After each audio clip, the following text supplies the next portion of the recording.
Hola, buenas tardes, ¿cómo están? Bienvenidos a este segundo encuentro, que es el Laboratorio de Industrias Creativas. Hoy tenemos el placer de presentar el segundo debate, que es sobre políticas e inversiones de impacto para impulsar las industrias creativas desde la sociedad civil con el sector privado. Y antes de presentar a los invitados de honor que tenemos hoy, que es Joan Álvarez y Bárbara Russi, les quiero dar la palabra a Inés Viñuales, directora ejecutiva de la Fundación Ortega y Gasset, que nos va a brindar unas palabras, especialmente dándole la bienvenida a Joan Álvarez, que es su colega en Madrid.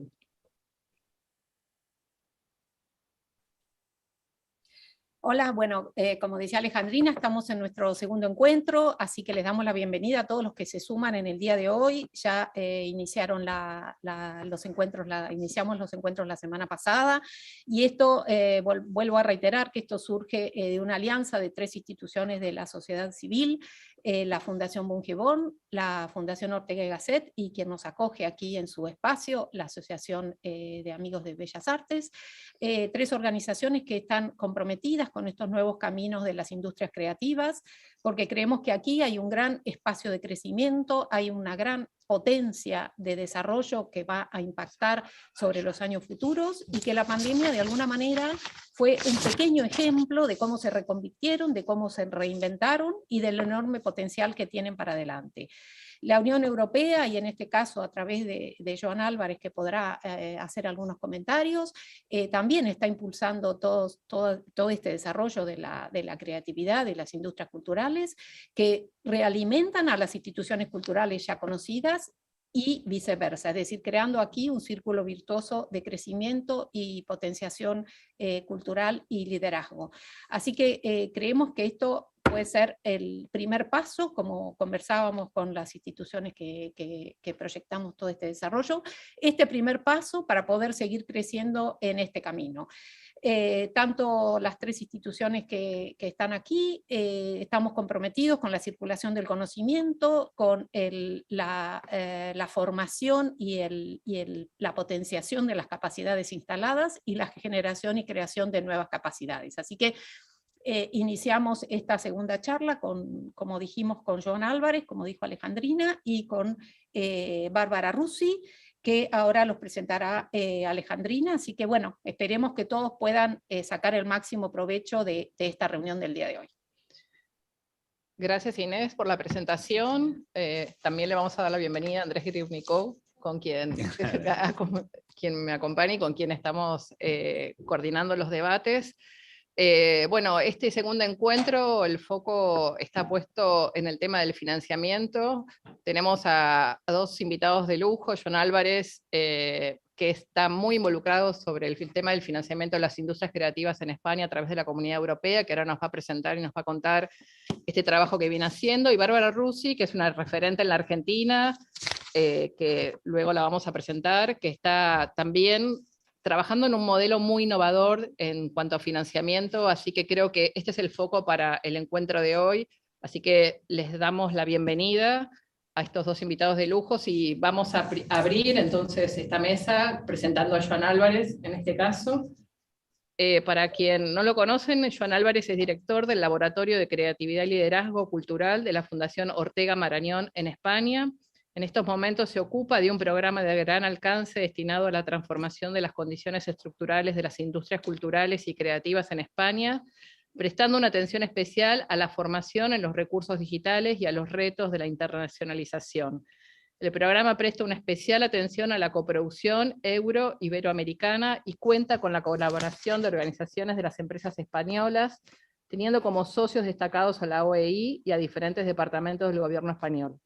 Joan ha creado una cátedra de diplomacia cultural, ha sido director general de la Academia del Cine de España, ha dirigido los institutos Cervantes en Estocolmo y Casablanca, creó y dirigió una fundación para la investigación del audiovisual y una escuela de guionistas en Valencia, España, y ha desarrollado una larga trayectoria en la comunicación y la gestión del cine, las artes plásticas, la literatura y la televisión. Además es guionista y ensayista.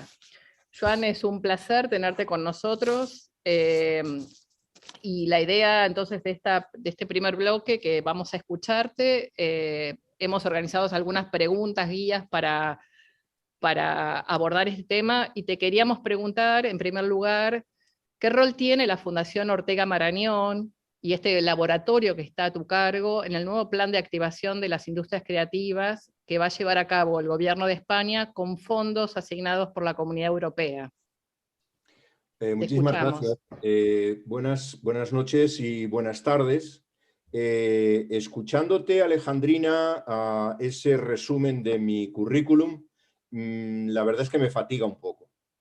Me fatiga un poco y pienso que ya soy muy mayor para hacer todas esas cosas, para haber hecho todas esas cosas. Bueno, mirad, respondiendo y eso ya... que lo hemos recortado, porque tenés mucha más experiencia, no tantos años, pero mucha experiencia. Yo tengo 2 hijas. Mi hija mayor, cuando hay algo que le resulta tedioso, dice mucho texto. Bueno, entonces yo creo que con mi currículum ya empieza a pasar eso, mucho texto. Hay que recortar las cosas, Los tweets ahora tienen muy poquito texto, pero bueno. Fijaos, sí, efectivamente hemos creado un laboratorio de creatividad y de liderazgo cultural. Es algo que hicimos hace aproximadamente un año. En julio del año pasado, en plena pandemia, aunque fue la primera salida en falso de la pandemia, porque creo que ya hemos salido como 3 o 4 veces, ¿no?, a decir, bueno, se acabó la pandemia, y la pandemia sigue. Ahora estamos aquí en España con la quinta ola, diciendo ya hemos salido, pero en realidad todavía no hemos salido. Bueno, jugamos un poco a eso.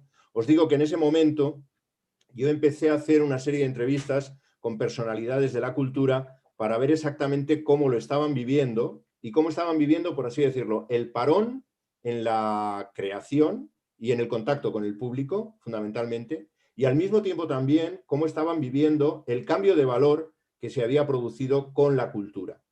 La pandemia, una de las cosas que ha tenido es que nos ha hecho darle un nuevo valor a la cultura.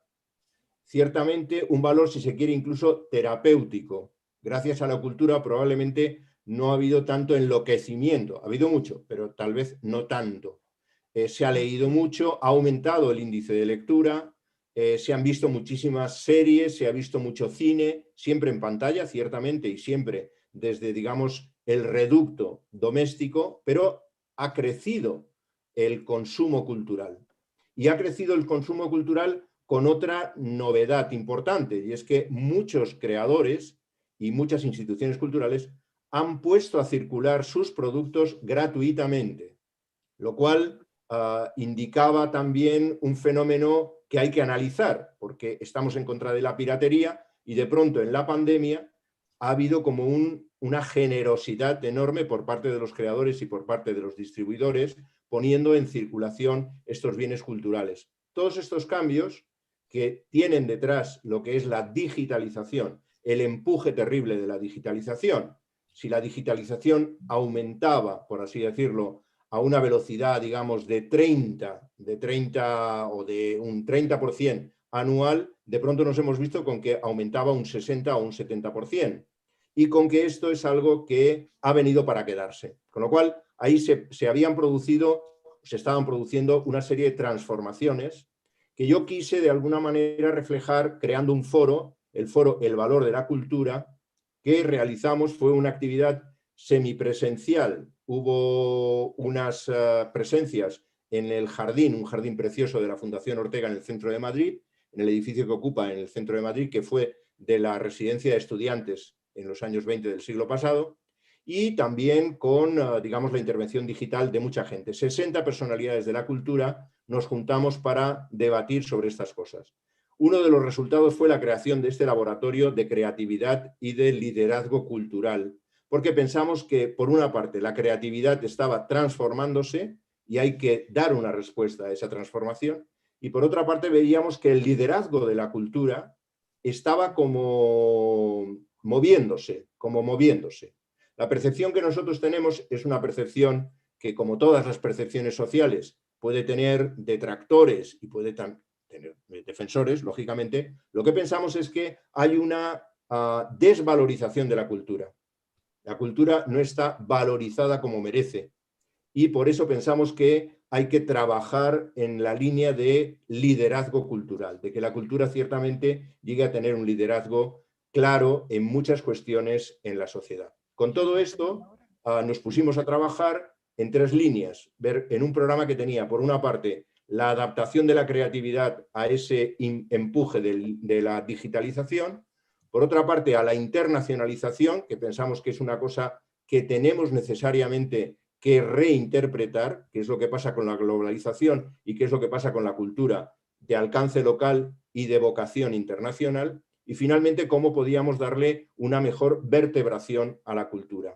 Para eso buscamos la alianza con la asociación, la Confederación de Empresas de España, Organizaciones Empresariales de España. Y por ahí, por ese camino, entramos en lo que fue las propuestas que la propia organización empresarial presentó al gobierno para que se presentaran a los fondos europeos. Como sabéis, estos fondos europeos de recuperación... Alejandrina, si cojo demasiada carrerilla, tú me lo dices y yo me detengo. Sí, sí. Pero bueno, entonces el asunto, como sabéis, estos fondos son unos fondos realmente novedosos. Son novedosos porque responden a una deuda mancomunada. Es la primera vez que la Unión Europea acepta salir al mercado a obtener un dinero que se convierte luego en una deuda que van a devolver entre todos los socios, pero el dinero que se obtiene se reparte no de manera equitativa, sino en función, digamos, de la necesidad de cada país. Este es un gran avance en la federalización de la Unión Europea. Y a España, bueno, pues digamos que no hemos salido mal en el reparto, somos el segundo país en cuanto al dinero que se puede recibir. Son hasta 140.000 millones de euros en los próximos 5 años. Es una cantidad realmente fabulosa. No parece que responda, digamos, la mente humana todavía tiene dificultades, ¿no?, para manejar esas cantidades. Bueno, luego esto se trocea, ¿no? Ahora acaba de llegar, se aprobó anteayer, el primer libramiento, que son 9.000 millones de euros, que no deja de ser una gran cantidad. Entonces, con la COE lo que hicimos fue un proyecto que, digamos, posicionaba a las industrias culturales y creativas en este plan general de recuperación. Joan, te quería preguntar, ¿cómo se piensa un plan estratégico con semejante suma de dinero que estás contando, donde además hay que rendir cuentas y mostrar grandes resultados en un contexto tan incierto todavía, donde la proyección a futuro sigue siendo muy incierto? Entonces, ¿cuál es la estrategia o la clave para pensar un plan estratégico que sea sustentable? Sí, bueno, vamos a ver. Pongamos las cosas en su sitio. Los 140.000 millones, como comprenderéis, no van todos a la cultura, ni muchísimo menos, ni muchísimo menos. Lo que puede llegar a la cultura está en el orden de los 2.000 millones, que es una gran cantidad. Es una gran cantidad. Se puede convertir en 3.000 porque digamos, la filosofía que hay detrás de esta gran operación financiera es que el dinero público permita también atraer dinero privado. Es decir, que las inversiones que se hagan sean inversiones que tengan, digamos, procedencia de los dos lados, ¿no? Entonces, estamos hablando de posiblemente movilizar unos 3.000 millones de euros en 5 años, que es una gran cantidad de dinero, no cabe duda, es una gran cantidad de dinero. ¿Cómo se hace un plan estratégico? Yo creo que lo realmente importante es despejar la filosofía, despejar el concepto. Si uno no sabe realmente con lo que está trabajando, si no sabe cuál es la materia prima con la que tiene que trabajar, resulta muy difícil que esto funcione de manera sostenible, como dices, es decir, que tenga resultados, que tenga los consensos necesarios. Hay que comprender que para llevar a cabo un proyecto de estas características, el consenso es absolutamente imprescindible. Y luego la voluntad de transformación tiene que estar muy bien asentada. Hay que transformar las instituciones, hay que transformar la normativa y de alguna manera hay que resetear un sector cultural. Y ese reseteo, ahí es donde reside la dificultad, porque hay muchos intereses en juego y hay intereses... España es un país muy complejo. Todos los países son complejos, pero nuestro país es bastante complejo. Nosotros estamos orgullosos, no todos, pero la mayoría, estamos orgullosos de haber salido de una dictadura creando una democracia con unas estructuras que nos han funcionado bien durante 40 años. Pero si eso lo llevamos al terreno de la cultura, nos encontramos con que hay 17 gobiernos culturales diferentes, alguno de los cuales tiene una cultura con lengua propia y tiene una cultura con identidad que se reivindica como propia. Eso le da una enorme complejidad a la gobernanza de la cultura.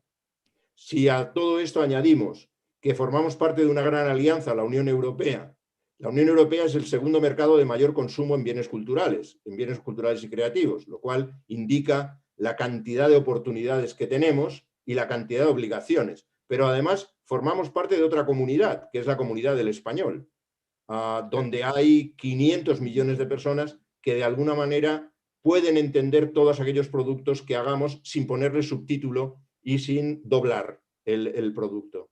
Eso le da una enorme complejidad. Entonces, la primera cuestión es tratar de encontrar el mayor consenso posible, con la mayor claridad en el concepto. Yo soy muy partidario de que aclaremos muy bien lo que quiere decir industrias culturales y creativas, que no nos llamemos a engaño y que todos los que estamos en el ecosistema cultural realmente sepamos qué es lo que tenemos que hacer en una coyuntura como esta. Hay algo que vos hablas siempre, o estuvimos hablando, es que hay como un gran desafío más allá de lo económico, ¿no? Viste que a veces uno pone foco en que las transformaciones solamente pasan por lo económico y que es la clave solamente para poder generar una transformación, pero el otro día hablando un poco en privado hablabas como de los 10 mandamientos, ¿no? Como abordar, correr un poco lo económico y había como una clave para seguir, para generar realmente una transformación más allá de tener o no tener dinero, ¿no? ¿Querés contarnos brevemente esto? Sí, la financiación es absolutamente fundamental, esto está claro, esto está claro. Pero lo que no podemos hacer es limitarnos a la financiación, no nos podemos limitar a eso. O sea, el cambio no es obtengamos más fuentes de financiación, bueno, Bárbara ahora lo corregirá, no corregirá lo que estoy diciendo y le dará, digamos, la importancia que ciertamente tiene la financiación. Pero esa financiación es fundamental. Ok. El cambio de cultura romántica a industria cultural tiene que ver con, yo no diría la financiación, yo diría la economía. Y entendería la economía de una manera amplia. La cuestión no es solo tener subvenciones para hacer productos. Por ejemplo, cuando hablamos de la financiación de industrias creativas, si se cambia el chip, por así decirlo, de la administración, lo importante es que se fije no tanto en el dinero que da a un creador para que acabe su obra, sino el dinero que da un creador para que llegue a un público. Entonces, la audiencia se convierte, por así decirlo, en el punto de llegada y el punto al que miramos. Ya no es tanto darle dinero o condiciones, que también, al creador para que haga su obra, para que se exprese, cuanto darle posibilidades para que cree una comunicación con una audiencia. Eso es clave. Eso a mí, si me permitís... No, por acabar la idea. Perfecto. Ese cambio no es estrictamente financiero, es económico, pero en el sentido de Adam Smith. La economía tiene muy mala prensa, pero cuando se inventó en el siglo XVIII, era la sociedad la que cambiaba de costumbres. Entonces, ese es el asunto. Financiación y economía entendidas como un cambio de costumbres. Joan, si me permitís, Alejandrina, me parece muy interesante lo que acabas de decir, porque justamente este es el segundo encuentro de este laboratorio. El miércoles pasado estuvimos con Alejandra Luzardo del BID, y una de las cosas que comentamos era la implicancia social de un programa cultural. Decíamos que cuando uno planifica un programa cultural, una política cultural, no la planifica solamente para los artistas o para los trabajadores de la cultura, la piensa para la sociedad y tiene que tener esa dimensión relacionada al impacto social. ¿Vos creés que ese reseteo del sector cultural del que antes hablabas tiene que ver un poco con esto? O sea, que la misma comunidad cultural y el ecosistema creativo se piense también como una herramienta de impacto social. Porque, por ejemplo, en serio, medio en broma, el otro día yo decía, cuando uno piensa una política de salud sanitaria, no la piensa para los médicos, o para el personal, o para los enfermeros o las enfermeras, la piensa para la sociedad. Bueno, cuando uno piensa una política cultural, la piensa para la sociedad. Pero cuando lo planteas en un sector cultural te miran con cara rara, ¿no? Como... Sí. Pero bueno, ahí es donde hay uno de los cambios a hacer. Uno de los cambios a hacer, y por eso insisto mucho en la claridad de conceptos.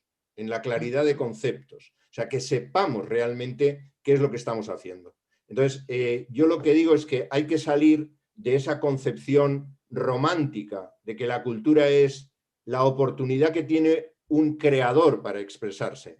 Eso es sí, de acuerdo, estoy de acuerdo. Eso es así. Pero realmente ahí no acaba. Eso no es más que el inicio. O sea que cuando vos hablas de reseteo, hablas de esto, ¿no? Sí, en parte. Bueno, hablo de esto y de unas cuantas cosas más. Y de unas cosas, sí. digamos que es parte del paquete, ¿no? El paquete completo tiene como más cosas, ¿no? Tiene como más cosas. Eso, por ejemplo, tiene un montón de consecuencias, pero por citar solamente dos. Una, las instituciones públicas tienen que actuar de otra manera. O sea, una institución pública no tiene por qué organizar un dinero que saca de una partida determinada con un concurso para llegar con ese dinero a una subvención que le permite al artista expresarse o al creador, y ahí acaba la cosa. No, ahí no acaba la cosa. Ahí realmente estamos como empezando la cosa. Entonces, nosotros tenemos que saber a qué audiencia nos estamos refiriendo, y esto es muy complejo, porque la audiencia en este momento con la digitalización ya no es la audiencia de mi barrio, ya no es la audiencia de mi ciudad, ya no es... Yo estoy en Madrid, ustedes están en Buenos Aires, y estamos hablando como si hubiéramos quedado para tomar un café. Pero eso me parece, hay como un recorrido, vos hablas como, te diría casi como una cadena de valor en todo este pensar este proyecto. Claro. Sí, pero yo tengo que pensar en mi audiencia, y mi audiencia ni siquiera es nacional. Entonces, la gobernanza tiene que ser una gobernanza que considere las audiencias. Fijaos en otra cuestión que tiene que ver con la digitalización. Las plataformas están trabajando con los algoritmos. ¿Y eso qué quiere decir? Quiere decir que saben lo que queremos los espectadores. A mí me ponen, cuando entro en una plataforma, esa galería, digamos, de opciones que te dan, me la ordenan en función de lo que yo he visto en días anteriores. Entonces, si me fijé en una película donde aparecía un perrito, Algo pasa con Mary, pues luego resulta que me aparecen 4 películas donde hay perrito. Es decir, que me están, digamos, trabajando con un conocimiento de la audiencia que es absolutamente minucioso. Otra cosa es que resulte adecuado o no, porque los valores son muy importantes. Pero trabajamos así. Y la audiencia ya no se puede pensar en términos, por así decirlo, locales, sino que tienen que ser glocales. Son locales y son globales. Ahí sí digo, y acabo con esta idea, lo que sí que defiendo dentro de ese manifiesto, digamos, de los 10 mandamientos, que se lo he tomado prestado a Moisés y no me ha dicho nada de momento, no me ha pedido copyright, que cuando hablamos de nuevas estrategias de reseteo, es extraordinariamente importante ir a lo global teniendo un público local. Uno, si no tiene realmente su mercado a favor, le va a resultar extraordinariamente difícil conseguir nuevos mercados. Tiene que partir de esa base, pero tiene que estar en ese juego dialéctico. Y ahí es donde hay una de las cuestiones de la nueva gobernanza, ¿no? Que tiene que ver con la digitalización.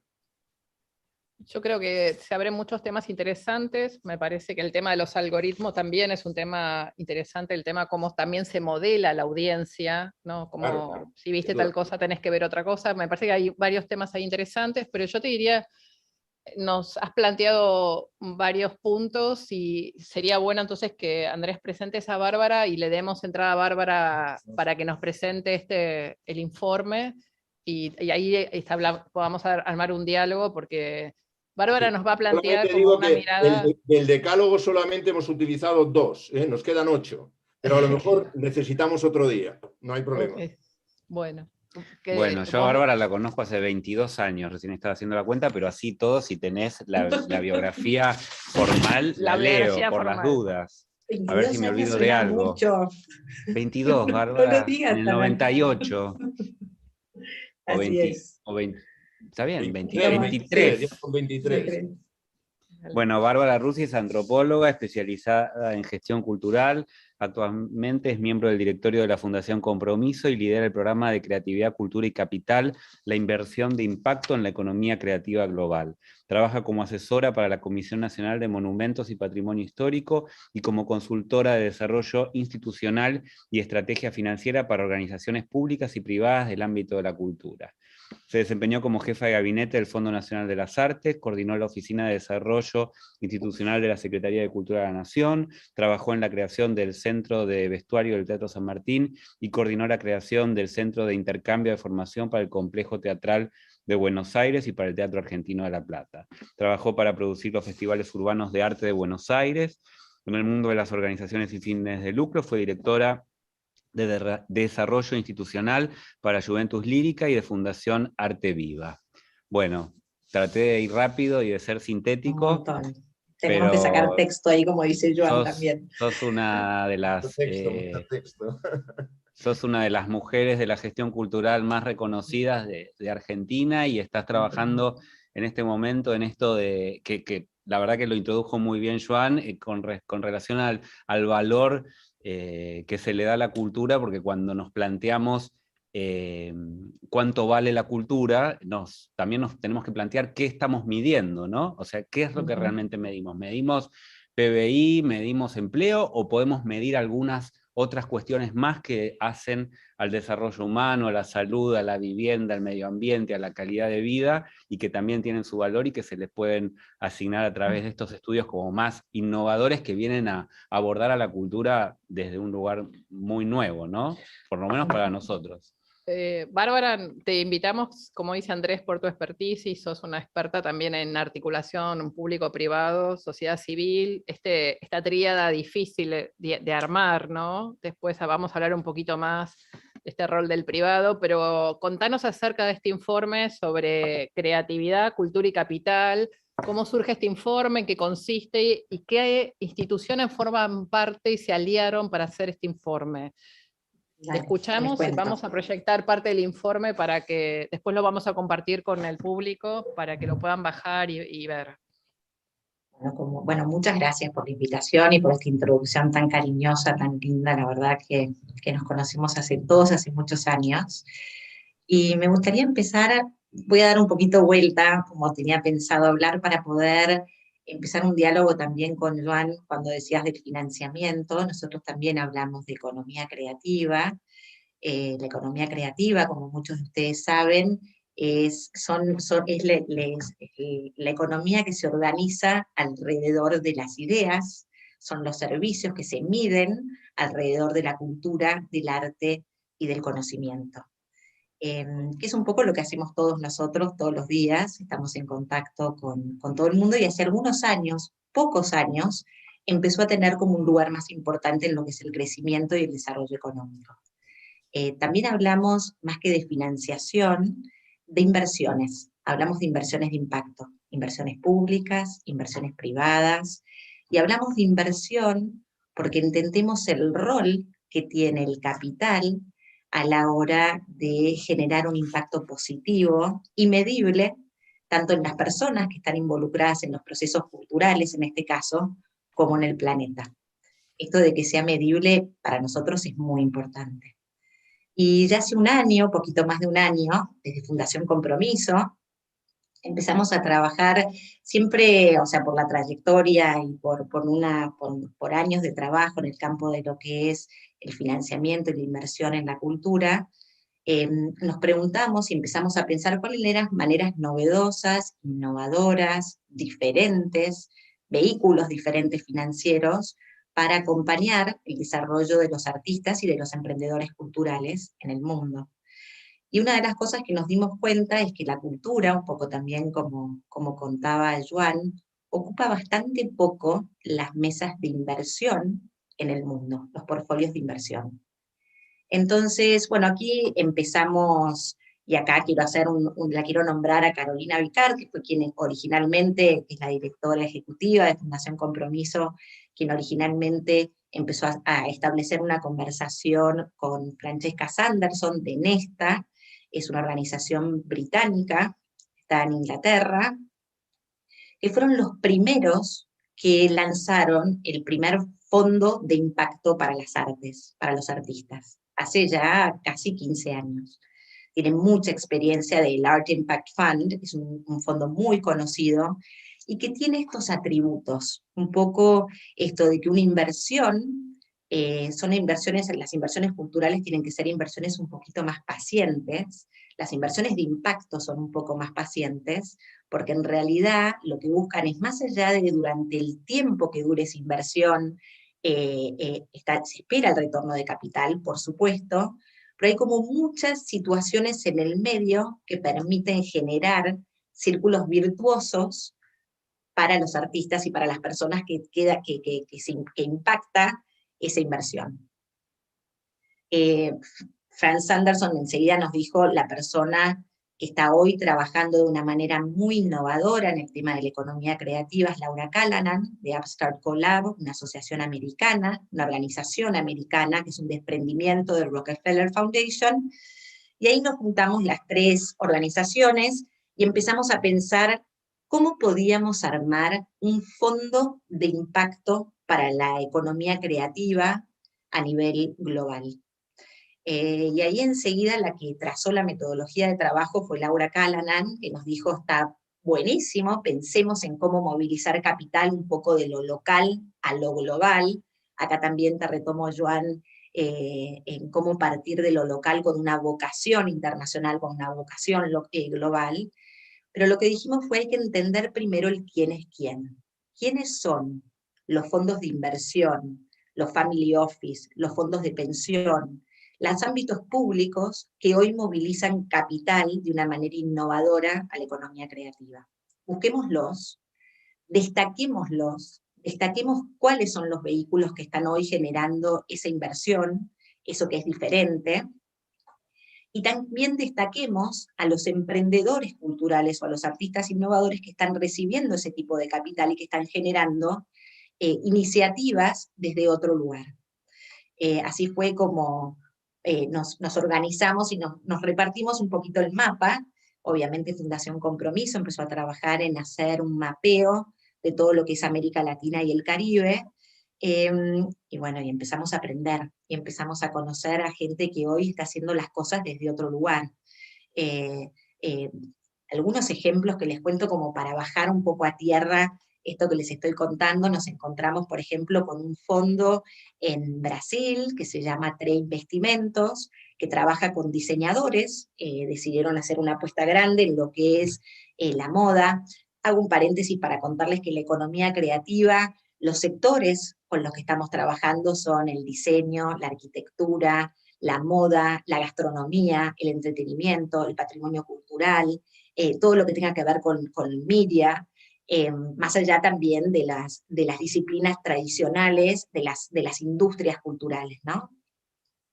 Cierro este paréntesis para contarles, sigo con el cuento de que, por ejemplo, este fondo brasilero lo que hace para invertir en la moda y para generar un impacto en la moda es, a la hora de que los diseñadores vienen a pedir financiamiento, hacen un análisis de riesgo que incluye a quienes le compran el algodón, o a quienes compran las telas, el insumo primario, esos diseñadores. ¿Con qué fabrican esas telas? Y si en los lugares, por ejemplo, en donde se cosechó ese algodón había trabajo infantil. Ese es el capital de impacto. Ese es un capital que mira los valores en todo el proceso y que entiende que si hay algo, que si en los talleres de producción hay trata, si en los talleres de producción hay un tema con las mujeres, ese capital no va a ir a acompañar el crecimiento y la expansión de ese tipo de iniciativas. Esto por nombrar algún tipo de fondo que está trabajando de una manera diferente. También contarles, por ejemplo, que en Oaxaca hay un museo que se llama Museo Textil, es un museo muy pequeño, pero que hicieron un trabajo muy grande, que se dieron cuenta que a los pocos, de repente los textiles que llegaban a las situaciones de venta, a las tiendas o incluso al museo, eran monocromáticos, empezaron cada vez a perder los colores. Y eso hizo que cada vez se generara menos interés en los textiles oaxaqueños, y eso hizo que las comunidades, que en general son comunidades de subsistencia básica, que viven de esto, tuvieran menos ingresos. Este museo rápidamente identifica esta situación muta su estructura a convertirse en una cooperativa. El problema era que las empresas que vendían la lana, o que vendían el insumo, el material, la materia prima para la producción de estos textiles, vendían en gran escala, vendían de a 1000 kilos, obviamente cosa que las comunidades no podían comprar, con lo cual terminaban comprando un color y producían monocromático. Este museo se da cuenta de este problema, y lo que hace es muta su estructura para convertirse en una cooperativa. Empieza a comprar y empieza a llevarle a las comunidades, les fracciona el insumo y les lleva a las comunidades la cantidad de hilo o de los colores y de la lana que querían. En 5 años, 4 años, transforman nuevamente y le devuelven la identidad a los textiles locales. Esas fueron las historias y las historias que queremos resaltar, las buenas prácticas que queremos contar, y esa es la manera en la que fuimos construyendo este informe, que lanzamos una primera edición en enero de este año, también con el objetivo de acompañar y de celebrar que Naciones Unidas haya declarado al 2021 como el año de la economía creativa y el desarrollo sustentable. Este informe trata de hacer un espacio para contar también la mirada del inversor, la mirada de qué es lo que pasa del otro lado. Y bueno, nada, lanzamos un primer informe en el mes de enero del 2021, este año, que fue muy, muy exitoso y muy bien recibido por toda la comunidad. La verdad es que, bueno, obviamente UNCTAD, Naciones Unidas, escribió en el informe. Sir Ronald Cohen, que para muchos de ustedes por ahí es conocido, que es el padre de lo que son las finanzas sociales, escribió el prólogo en este libro. Y fuimos consiguiendo y fuimos encontrando voces y líderes a nivel global que pudieron ir contando experiencias culturales destacadas, diferentes, innovadoras, vehículos financieros diferentes, innovadores, que permiten hoy sostener y hacer crecer la economía creativa en el mundo. Ustedes saben que la economía creativa en el mundo genera algo así como 300 millones de puestos de trabajo, y de los cuales casi el 60 millones son de economía informal. O sea, hay mucho y está creciendo. La economía creativa crece una tasa del 10% a nivel mundial. Con lo cual hay mucho por recorrer, tenemos mucho por hacer.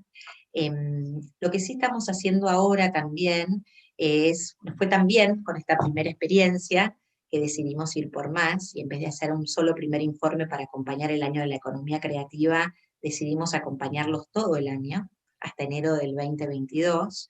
Entonces seguimos incluyendo voces de líderes, de emprendedores culturales, y vamos para lograr las 100 experiencias, tener 100 experiencias en este informe global. Ahora estamos por lanzar en el mes de septiembre la segunda edición del reporte, y después en el mes de enero se lanzará una tercera edición para completar las 100 contribuciones o los 100 autores del mundo que hoy pueden contar estas experiencias, ¿no? En paralelo, porque seguimos con ganas de llegar a armar el Fondo Global, que fue lo primero que nos reunió, o sea, cómo movilizar capital para la economía creativa.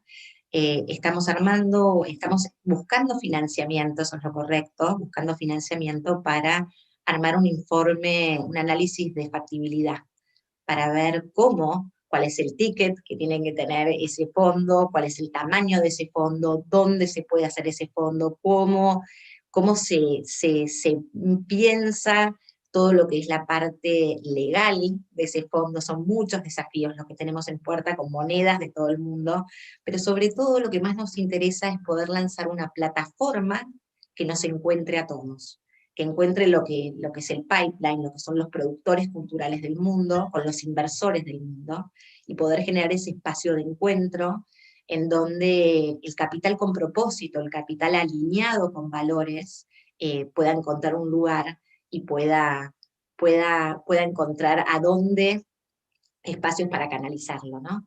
Así que estamos con todo este proyecto. La verdad que este proyecto nos ha generado un montón de otros proyectos. Vieron cuando un proyecto es rico y es virtuoso, va generando como el emergente, y estamos muy atentos a cuáles son estas situaciones emergentes que crea este recorrido que estamos haciendo por toda la región y por el mundo.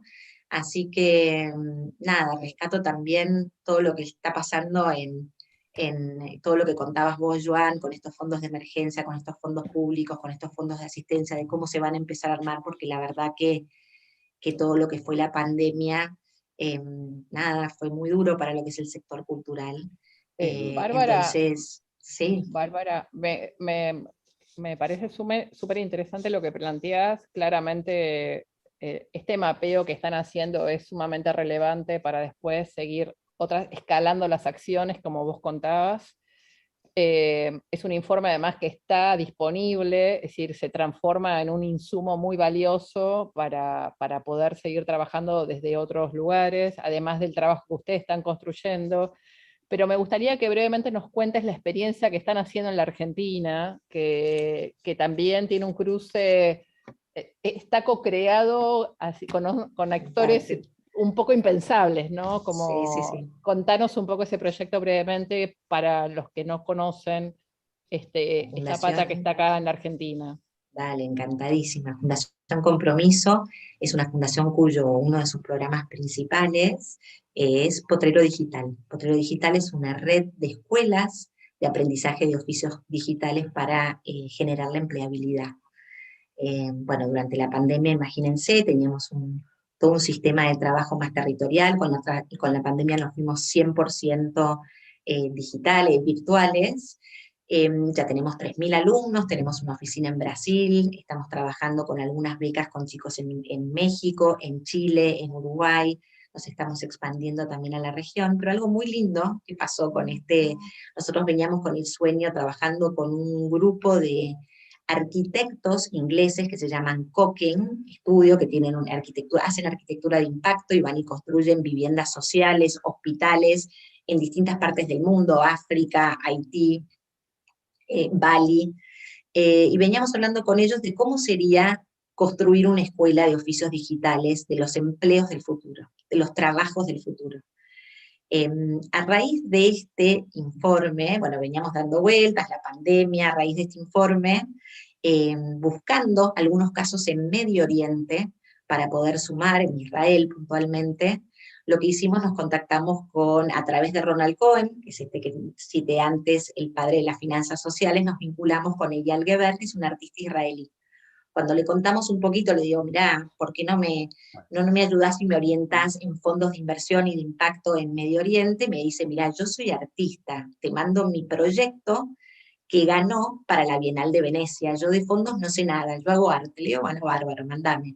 Cuando veo el proyecto que ganó para la Bienal, era un Plastiboard, se llama, es una obra gigante de impresoras 3D, inteligencia artificial, que lo que hace es toma el plástico de los océanos y lo transmuta en ladrillo, lo imprime ladrillos de plástico reciclado para la construcción de viviendas sociales. Y se querían ir a construir algo a Guatemala. Le digo, Eyal, lo que estás haciendo está buenísimo, vení a construir un potrero digital a la Argentina, enseñame a hacer esos ladrillos de plástico.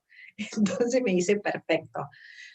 Dimos muchas vueltas, lo que estamos haciendo ahora es junto a la ciudad de Buenos Aires, en el barrio 31, que muchos de ustedes conocen, que es uno de los asentamientos más importantes que tiene la ciudad de Buenos Aires.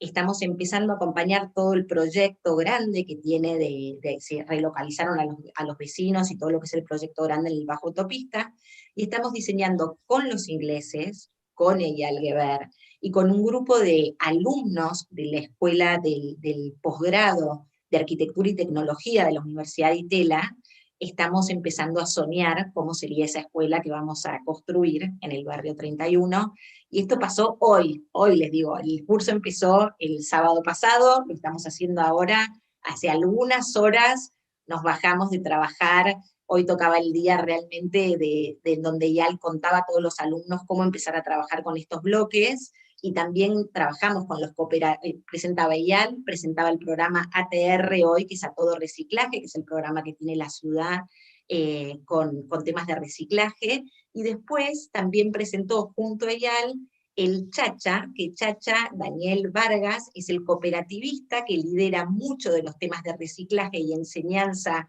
de separación de residuos en el barrio 31. Esto lo digo porque esto lo trae el reporte. Esta forma de pensar lo que queremos hacer, mi sueño es poder armar realmente un programa de economía circular en el barrio 31, y que los emprendedores sociales del barrio puedan diseñar objetos de plástico reciclado, imprimir objetos de plástico reciclado en el marco de nuestra escuela y de nuestro laboratorio de experimentación de potrero digital. Así que ahí vamos. El sueño es poder llegar a contar algo de la mano de IAL y llevar este proyecto a que se presente en la Bienal de Venecia en el 2022, en mayo del 2022, así que nada, hacia ahí vamos a llevar la 31 a Venecia, esa es la idea. Y bueno, esto lo genera, esto es la economía creativa, y esto es ir buscando estos flujos, digo, del capital, y cómo generan un impacto positivo. Este es un ejemplo de cómo se genera impacto positivo para el planeta, la integración social y para las personas, ¿no? Qué lindo, ¿no? Bueno, yo me noté tantas cosas, pero lo veía recién a Joan con un rostro iluminado y sonriente. Bueno, claro, cómo no. Y la verdad es que primero por ahí te quiero dar la palabra a vos, como para ver si vos querés comentar algo o preguntarle vos algo a Bárbara sobre esto, y que también ustedes puedan intercambiar, ya que tenemos a dos invitados como ustedes, y después, en todo caso, nos sumergimos en algunas preguntas del público y algunas cuestiones que yo quería plantearles. No sé, Joan, si querés te doy la palabra. Yo solo puedo rendirme ante una iniciativa de estas características. Me parece absolutamente genial.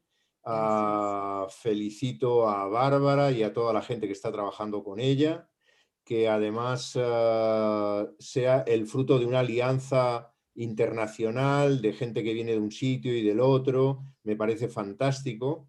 Me voy a permitir solamente hacer como un subrayado, y el subrayado es la economía creativa, las industrias culturales y creativas son un invento británico en gran medida.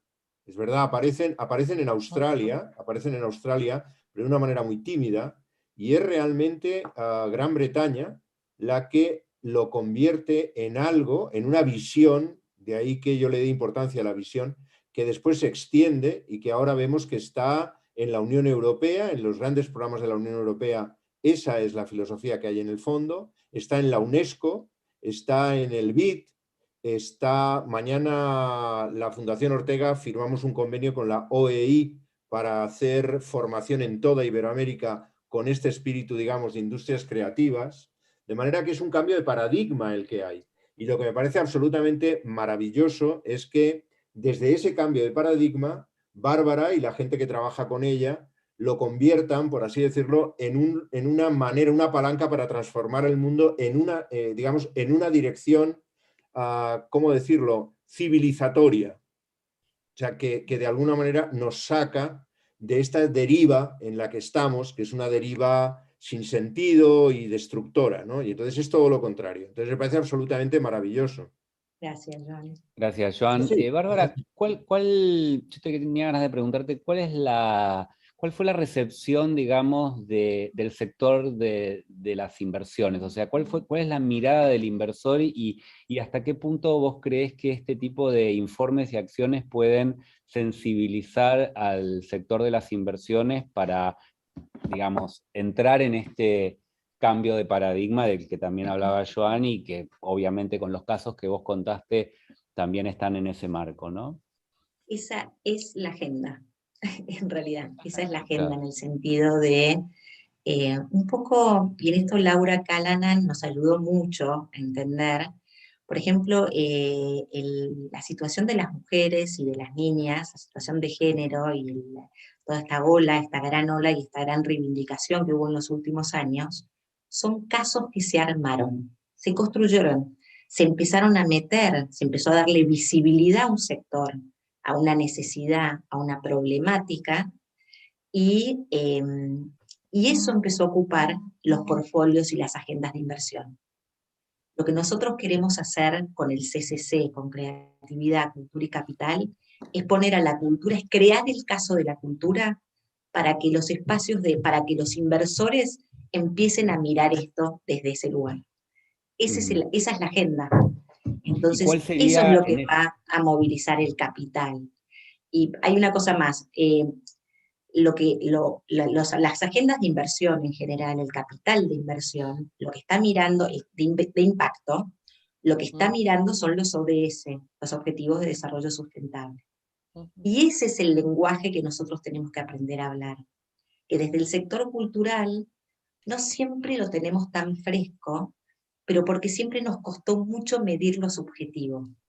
Nosotros trabajamos en un plano en donde encontrar y diseñar estos indicadores nos es más difícil, medir ese impacto.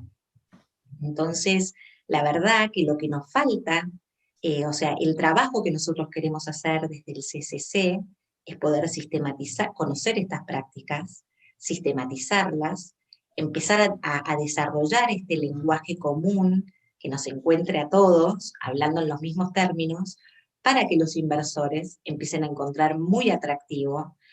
Nosotros lo que queremos es que la gente no llegue a la cultura porque genera empleo. Queremos que se dé vuelta, queremos mostrar el lugar que tiene la cultura en la generación de estas externalidades, de empleo, de trabajo, de impacto positivo, cómo cuida el planeta, ¿no? Queremos generarles espacio a la economía creativa. ¿Contesta? ¿Responde? A mí me parece que el gran desafío, este tema de agenda que vos planteas, Bárbara, es cómo articular el mundo de lo público, lo privado y la sociedad civil, que es un gran desafío, y cómo hacer que este proyecto sea sustentable en el tiempo, que realmente dejar una huella e ir construyendo en el tiempo. Me parece que eso es un gran desafío además para nuestro país, ¿no? Pero Joan, ¿cómo ves esta articulación público-privado, sociedad civil? Del otro lado, donde estás ahora, ¿qué problemas o qué desafíos tienen en cuanto a esta articulación, ¿no? Que para nosotros es un tema a trabajar fuertemente, ¿no? Sí. Y creo que... Vamos a ver, yo creo que la experiencia que ha contado Bárbara, el trabajo que están haciendo en CCC es sencillamente maravilloso. Me parece... pero también lo veo como algo excepcional. Lo veo como algo excepcional. Si miro lo que está sucediendo en mi país, en España, lo que veo es que aquí se está trabajando de manera denodada por conseguir una ley de mecenazgo. La ley de mecenazgo es una manera de llevar dinero privado, por así decirlo, a la cultura, pero no tiene nada que ver con los objetivos de la inversión de impacto. No tiene nada que ver, son dos cosas completamente distintas. La inversión de impacto tiene que ver incluso con una sensibilidad de cooperación, Y cuando aquí se está planteando, y no solo, yo diría que no es solo en España, es en otros países también de la Unión Europea y probablemente también en algunos de los países de América Latina, ¿no? Es muy difícil que la inversión privada pase por ese camino de la inversión de impacto. Yo creo que tiene que ver con una mentalidad más anglosajona, que tiene que ver mucho con lo que hablábamos de la experiencia ya rodada de las industrias culturales y creativas en Gran Bretaña y en el área, digamos, de la Commonwealth, que me parece que marcan una diferencia. Lo que sucede es que tenemos que aprender de eso. Fijaos en una cosa. Cuando hablamos de de industrias culturales y creativas, Bárbara se refería pues a la artesanía, se refería a la moda, se refería a la gastronomía, se refería al turismo. Todo eso está todavía por integrar en un mismo espacio cuando hablamos de políticas públicas en España. Son cosas diferentes. Entonces, no tenemos tampoco mucho tiempo, pero como decís que vais a subir una serie de documentos que van a poder ser consultados por los que nos siguen hoy y los que nos van a seguir en los próximos días, os voy a dar esos 10 mandamientos, la idea de Moisés, porque no tenemos tiempo para desarrollarlos hoy. Y ahí hay una cosa que tiene que ver en parte también con ese cambio de sensibilidad, ¿no?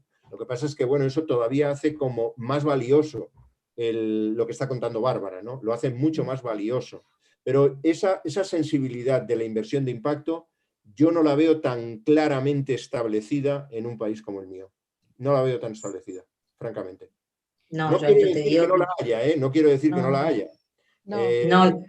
El otro día hablaba, por ejemplo, de Triodos, que es un banco que tiene esa sensibilidad, pero son, por así decirlo, experiencias pequeñas todavía para el conjunto, y lo que no hay es la conciencia de que tenemos que ir a eso. O sea, no tenemos que ir a una inversión para ganar dinero.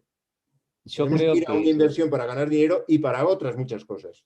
Claro. Yo creo que ante este cambio de paradigma del que estamos hablando y que claramente es el tema transversal de este laboratorio, ¿no? El cambio de paradigma y este momento bisagra que vive la cultura, también claramente acentuado por la pandemia, pero que ya se venía dando con los nuevos hábitos de consumo cultural, la transformación digital que ya estaba instalada en la agenda. El gran tema es el desarrollo de conocimiento y la divulgación de ese conocimiento, ¿no? Acá, por ejemplo, no hay, más que preguntas, hay muchos comentarios de gente que propone en el chat de YouTube qué más mapear, ¿no? Entonces, por ejemplo, Elizabeth dice, sería estupendo que puedan tomar en cuenta la industria creativa de los carnavales, porque la producción de los artistas y artesanos tienen poca visibilidad hasta la población local. Entonces yo un poco quería preguntarte, Bárbara, si vos te imaginás que esto, ¿cómo sigue? ¿Esto sigue en un observatorio de cultura que pueda generar un reservorio de casos que se vaya alimentando y actualizándose? O sea, porque esto, a partir de que vos lo ponés como tema, en agenda empiezan a aparecer miles de casos por todo el mundo. Obvio. ¿Cómo sigue? Primero me gustaría decirle, Joan, que sí, esto es muy incipiente. Encontrar los casos es uno a uno, es un trabajo realmente artesanal. Estamos haciendo como un trabajo muy... Si me permites, Bárbara, si me permites, conozco algunas iniciativas de ese dinero no destinado a la cultura, pero sí a otros objetivos que estarían dentro del desarrollo. Pobreza, claro. Hay otros ámbitos que están más trabajados y tienen más años. La cultura es muy nuevo, pero por eso digo que esa es nuestra agenda. Esto es lo que queremos instalar. Esta es la cultura que queremos promover. Fantástico. Este es el trabajo y la forma, entonces nos parece que esta es la manera de hacerlo. Con respecto a los carnavales que mencionaron por ahí, es algo que nos interesa mucho. La verdad que fuimos por el carnaval de Brasil para poder contar el carnaval, fuimos a buscar quiénes eran los que financiaban el carnaval de Brasil, y la verdad es que no era un capital alineado con propósito, vamos a decirlo así. No todo el capital que fluye a los espacios es un capital tan noble. Entonces, bueno, hay experiencias que las vamos como descartando, porque realmente acá lo que queremos es esa intención, o sea, es la intención de ese capital, y cómo eso derrama en un impacto positivo en las personas y en el planeta, ¿no? Entonces sí estuvimos generando algunos circuitos, hay como todo un trabajo muy, muy importante de investigación antes de sumar cada experiencia y cada caso, y como dice Joan, estamos empezando, y ni que hablar en América Latina y el Caribe. Para nosotros esto todavía es muy nuevo. El otro día comentábamos, todavía en América Latina y el Caribe el capital público es muy importante, y muchas veces funciona como capital semilla, como para después generar una iniciativa más de inversión o productiva en el campo cultural. Es paso a paso. ¿Y a dónde queremos ir? ¿Cuál es la visión y cuál es el norte? Realmente generar esta gran plataforma de encuentro que nos permite empezar a establecer este idioma, empezar a extender esta visión de trabajar en el campo cultural, y empezar a reunir a los que tienen los mismos valores, que se encuentren, que generarles un espacio de intercambio, un espacio como para que, si hay alguien que está trabajando en Oaxaca, el otro día hablábamos con gente en la India, y hay gente en la India que también está tejiendo, tienen los mismos problemas, o sea, tienen las economías de subsistencia con su color, con su tono, con su código, son las mismas dinámicas. Entonces, encontrar esas situaciones creemos que potencia y es realmente superador para todos y de un gran aprendizaje para todos. Entonces queremos ir a esa plataforma, queremos llamar la atención de estos inversores, queremos mostrar a los que hoy están asumiendo ese riesgo, están tomando ese riesgo, queremos mostrar cuáles son los vehículos que están pensando. Por ejemplo, les doy un ejemplo, nos encantaría que los artistas digitales que están trabajando en Potrero Digital, en el barrio 31, empiecen a generar alguno de estos famosos NFTs, los Non-Fungible Tokens, y empezar a generar una moneda que les permita generar, que nos permita generar más becas. Digo, así estamos pensando, esos son distintos vehículos financieros que nos permiten irnos para adelante y generar algunos mecanismos innovadores nuevos de financiar lo social, la integración social.